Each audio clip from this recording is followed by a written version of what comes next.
নমস্কাৰ সকলোকে নিতুল অনিমা চেনেলৰ অন্য এটি ভিডিঅ'লৈ আপোনালোক সকলোকে পুনৰবাৰ স্বাগতম জনাইছো।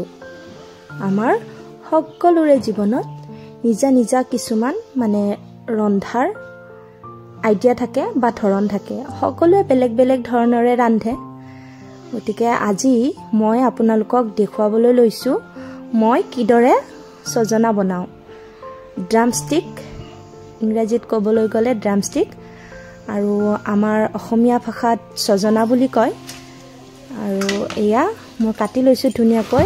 আচলতে আগতীয়াকৈ কাটি লৈছিলো, ভিডিঅ'টো দিয়াৰ কথা নাছিলে, ভাবিলো দিয়েই দিওঁ। এয়া মছলা, আদা, নহৰু, জলকীয়া বেছি সৰহকৈ লোৱা নাই, এইখিনি আগতেই পেষ্ট কৰি থৈ দিছিলো। আৰু এয়া কেৰাহীটো গৰম হ'বলৈ বুলি দিছো।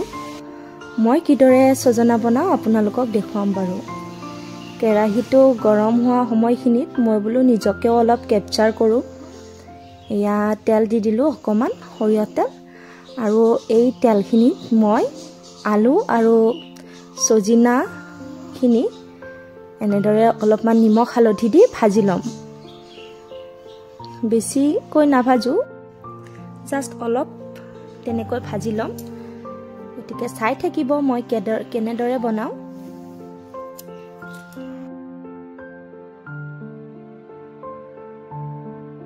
এয়া সজনাখিনি ভজা হৈ গ'ল।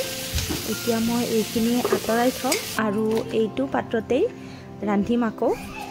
এয়া পুনৰ অকণমান সৰিয়হ তেল দি দিছোঁ, আৰু সৰিয়হ তেলখিনিত দিছোঁ মই পাঁচফোৰণ কেইটামান আৰু জলকীয়া আৰু জিৰা। এয়া শুকান জলকীয়া দিছোঁ আৰু জিৰাও দিছোঁ কেইটামান, আৰু তেজপাতো দিছোঁ। এইখিনি অকণমান লৰাই লৈ ইয়াতে মই দিছোঁ পিঁয়াজ। পিঁয়াজ বেছিকৈ নাছিলে, এটা পিঁয়াজ আছিলে, সেইটোকে দি দিলোঁ।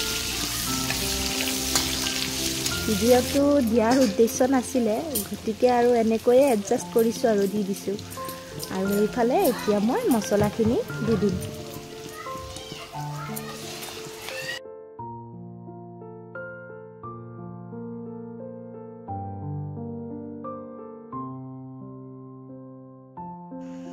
আদা নহৰু পেষ্টখিনি মই নিমখ হালধি সোৱাদ অনুসৰি একেলগে দি দিছোঁ, আৰু এনেদৰে দি ভাজি ল'ম অলপ সময়।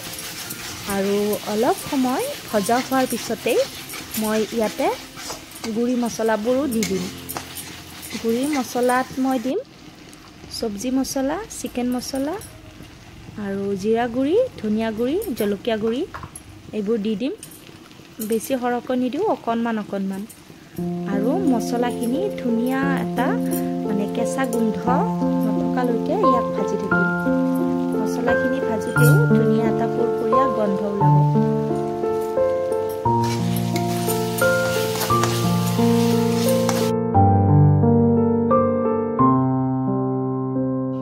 মছলাখিনি ভাজি থাকোঁতে তলত লাগি নধৰিবৰ বাবে মই অকণমান পানীও এড কৰিছোঁ,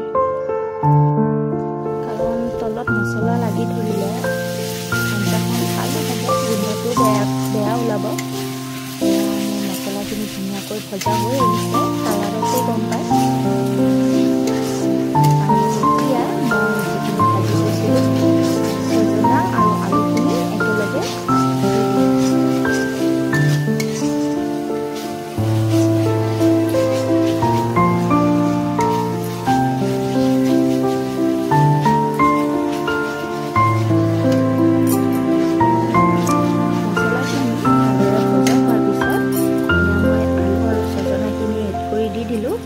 আৰু এইখিনিও মই এতিয়া অলপ সময় ভাজি থাকিম।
পকা বিলাহী কাটি ইয়াতে একেলগে দি দিম, এড কৰি দিম আৰু দি পেলাই ইয়াক ঢাকনি লগাই থৈ দিম। আৰু এতিয়া কেৱল সিজিবলৈ দিয়াৰহে কথা। আৰু মই যেতিয়া পাকঘৰত ৰন্ধা বঢ়া কৰোঁ, গান গাই কৰি থাকোঁ, গতিকে ৰিয়েল ভইচবোৰ ইয়াতে নিদিওঁ, ভইচ অভাৰ কৰিয়ে দিওঁ। 10 মিনিটমান পিছতেই ঢাকনিখন গুচাই দিলোঁ আৰু এয়া আলু কেইটামান এনেদৰে ভাঙি দিছোঁ, কিয়নো আলু ভাঙি দিলে চব্জিখন যদি পনীয়াও হৈছে অলপ গোটা টাইপৰ হৈ যায় আৰু আলু ভাঙি দিয়া আঞ্জাখনৰ সোৱাদেই সুকীয়া। আপোনালোকেও চাবচোন এনেদৰে।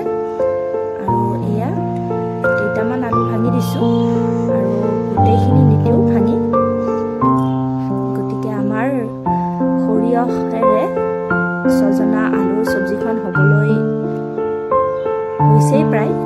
আৰু এয়া মই গৰম মছলা এড কৰি দিলোঁ আৰু আঞ্জাখন এনেদৰে ঢাকনি লগাই থৈ দি এইফালে তিয়হ খাবলৈ বৰ মন গ'ল, গতিকে ইয়াতে এটা তিয়হ কাটি ল'লোঁ, লোকেল তিয়হ।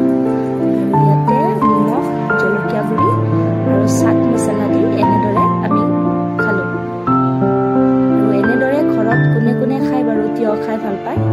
অকল তিয়হটো কাটি খালে খাবলৈ মন নাযায়, এনেদৰে খালে অলপ টেষ্ট লাগে, গতিকে এনেদৰে খাওঁ।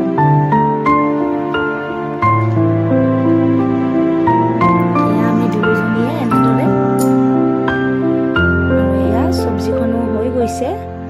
আৰু এতিয়া মই ইয়াতে ধনিয়া এড কৰিম, ধনিয়া নিদিলেতো নহ'বই, গতিকে ধনিয়া দি দিলোঁ। আৰু আমাৰ ৰেডি আজিৰ ৰেচিপিটো। ৰেচিপিটো কেনে পালে জনাবলৈ নাপাহৰিব। যদি ভাল পালে লাইক, শ্বেয়াৰ